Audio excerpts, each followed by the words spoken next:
Hello Philippines! Good morning! Ito nga pala ang aking naging experience doon sa Baguio. At ito ang pinangako ko sa inyo doon sa kabila kong vlog. Ito nga pala ang ating part 29, ang buhay ko doon sa Baguio. Samahan niyo ako guys sa aking panibagong content. Sa mga oras na yan, nagbabiyahe nga pala ako papuntang Baguio at pagkarating namin doon, sari-saring experience ang aming naranasan. Hindi ko man siya napasali sa mga video ko guys kasi hindi naman ako nagbibideo talaga pag nasa ibang lugar ako.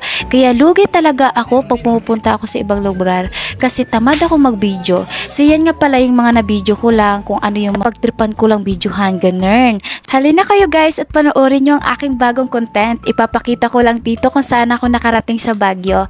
Sa totoo lang guys, pangalawang balik ko na to dito sa Baguio at pangalawang experience na din ang aking naranasan.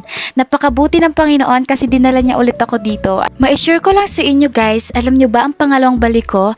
Doon ko naranasang galain yung Baguio. Doon ko din naranasang mapuntahan yung mga napuntahan namin ngayon sa video na to. Kasi nung unang punta namin doon, puro kami ministry doon. Pero ayun, masaya naman kahit ganon. May bayad kasi yung mga galaanan dati guys, pero ngayon may taga-libre kami kaya okay lang na gumala kami. Hala, sino ka dyan? Pero sa totoo lang, kahit ganun pa man yung mga naging experience ko sa Baguio, ang saya pa din na gumala ka sa iba't ibang lugar kasi mararanasan mo talaga ang buhay na kung saan gumagala ka. Hala, sino ka dyan? Sa mga oras na yun guys, pumunta nga pala kami sa bangin kasi na-stress na kami. Charot!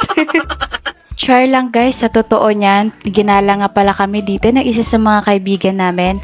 At ayan, narating namin yan. Alam mo ba noon, di ko to narating pero ang ganda lang talaga ng view. Kung napapansin nyo naman, diba? Sila yung mga kasama ko. So ayan, hindi nga lang pala yung napuntahan namin. Marami kaming napuntahan kaso tamad ako mag-video. So ayun, hindi ko na napuntahan.